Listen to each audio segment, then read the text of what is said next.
Good morning, everyone. How are you all? Hope you all are doing good. Students, we are doing the fifth unit, okay, and in that we are in that important and interesting point, which is postural deformities, and we are discussing the common postural deformities in this unit. Okay, so in the last unit, we have seen that the postural deformities, which are very common, these are spinal curvature, knock knees, bow legs, flat foot, and round shoulders. Right? We have already discussed about the spinal curvature. Okay. Today we are going to discuss about two more deformities which are related with our legs or with our limbs. Okay. First is knock knees. What is knock knees? If a person stands in a normal position with his feet close together, then there should be a proper gap in between the knees, right? If there is no gap and the knees touch each other or overlaps, that is called knock knees. Because of this deformity, the person is unable to play any professional sports or not selected in the defense services also, right? It means uh, if a knees are touching each other or overlapping, that time the person faced lots of problems in walking, in running, and in doing different physical activities or exercises. That's why he will be not a good sports person and also not selected in the defense services. Okay, so next is causes of knock knees. Because in the earlier age we should know about the causes of knock knees, especially these points are especially for the parents, because if they know the causes of knock knees, then they can avoid knock knees in their children. Okay, the first is rickets. Second, diseases. Okay, what is rickets? Weakness of bone is called rickets. Okay, third is weakness of muscles and ligaments. If muscles are weak, and ligaments, what are the ligaments? Which joint the bone to bone. Okay, which connect bone to bone in the joints. Okay, next is softness of bones. If the bones are very soft and our body weight is more, then it bends towards left or right or inward and outward. Next reason is obesity during childhood.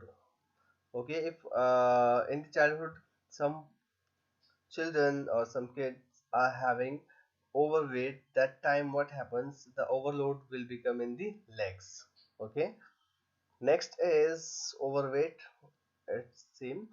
Deficiencies, deficiency of vitamin D, deficiency of calcium and phosphorus are also the main cause, because these vitamins, calcium, phosphorus makes a bone strong. If there is lack of these nutrients, then the person can face this problem.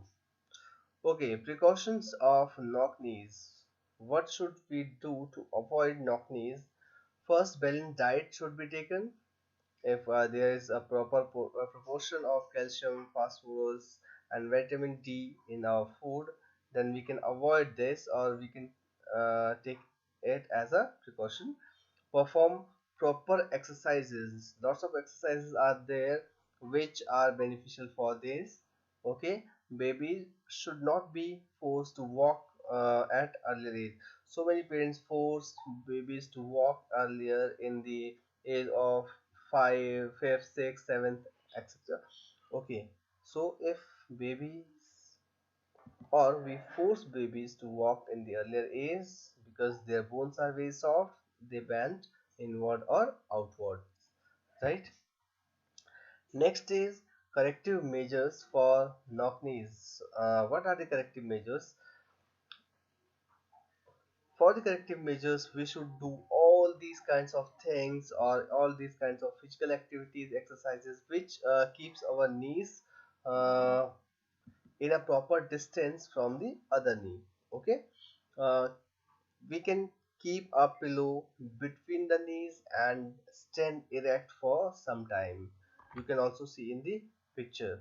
Okay, we can put pillow like this in between the knees, then keep this for a long time period or for some time. Next is horse riding is the best exercise to reduce the deformity. And this point or this question also comes in the board exams, that horse riding is the corrective measure for which postural deformity. Okay, so many time it this question came in the examination, so keep remember this. Horse riding is the best because in that position our knees are wide enough and it is moving to the other direction of knock knees. Exercises like walking on heels, walking on inner and outer side of the feet, walking on toes, especially in this point, walking with outer side of feet is very beneficial, because if you walk in the outer side feet, that time there will be more gap in between your knees. Okay, cod liver oils seen by the beneficial in reducing it. Regular exercises of padmasana, vrikshasana and gomukhasana should be done. Okay, the next postural deformity is bow legs. Bow legs is just opposite to the knock knees. Okay, in knock knees it comes closer, and in the bow legs it moves to outside, and the gap between two knees will be more wide.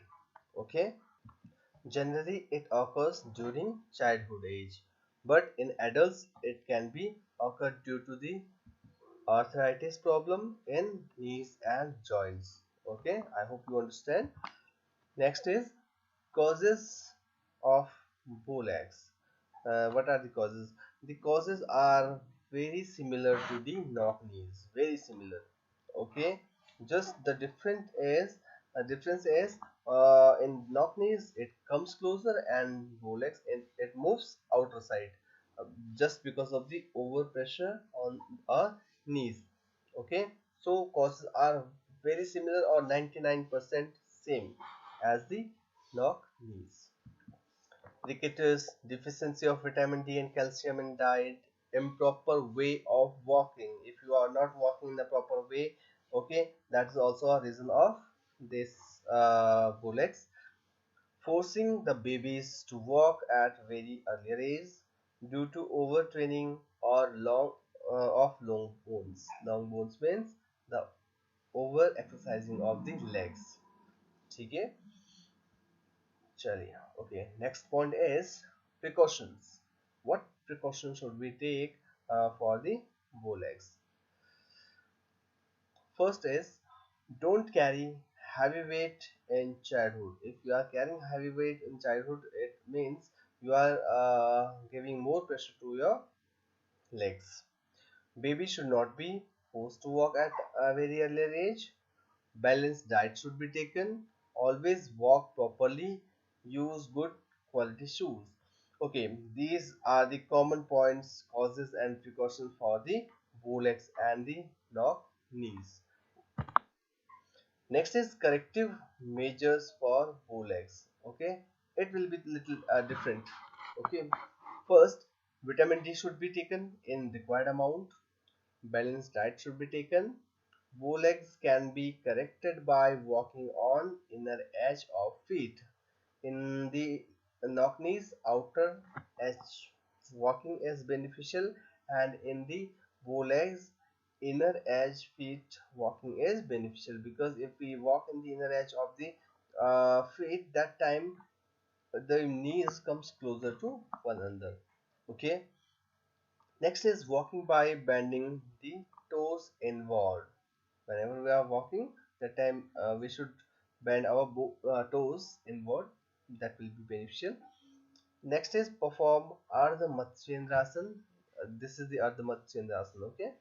And Garudasana. Garudasana, in this we cross the knees in one another. Okay, these are the beneficial asanas for the bow legs, right? And in both the cases, in the knock knees and bow legs, we can take physiotherapy. Okay, it will give more beneficial to those who are suffering from these two postural deformities, right? There are lots of exercises which are related with this. Okay, so doing exercises is the important plays important role in these kind of postural deformities. Okay, one more thing, and the important thing in every postural deformity, which is if your postural deformity in your postural deformity the bone is bending towards a side. Okay, either it is bending towards left or right, or forward or backward, you should do the exercises as the corrective measure just opposite direction of it, right? In the knock knees, the knees are coming closer to one another, then we should do the exercises which these can go far from one another, right? In the bow legs, we should do those exercises in which knees comes closer. So physical activities, exercises or yoga asanas are very beneficial for the uh, postural deformities as the corrective measures. Okay, thank you so much for today. Tomorrow again we will discuss two more deformities.